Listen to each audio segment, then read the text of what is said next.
So ano nga ba yung mga sinasabi ng mga nagsasabing suspicious raw ang pagkamatay ni Cabral? Una, maybe she was directed to be killed, but there's also this lingering doubt sa isip ng tao. Was she threatened? And most importantly, what if hindi talaga siya yung nasa bangin?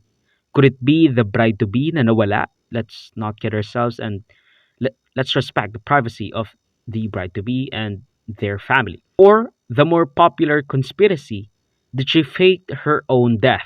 Tulad ng pinalutang na teorya ni Senator Kiko Pangilinan. Such is the case with the Pajero lady na gustong takasan ng kanyang mga kaso kaya pineke ang pagkamatay, evading the police for like a year or so, maybe multiple years, but I honestly forgot. At kaso, with a full set of plastic surgery done sa kanyang muka. Ano sa tingin mo ang nangyari? Did she really die or did she evade justice like the Pajero lady or Pajero lady or whatever you want to call her? Do you think credible ba ang nangyaring autopsy at forensic examination na ginawa ng PNP at DILG para matumbok ang kanyang kinamatay? Is the body even really hers? Or was that another unnamed person in a hearse? Personally, hindi ito popular na assumption, hindi siya ideal na posisyon, pero this really does look like her.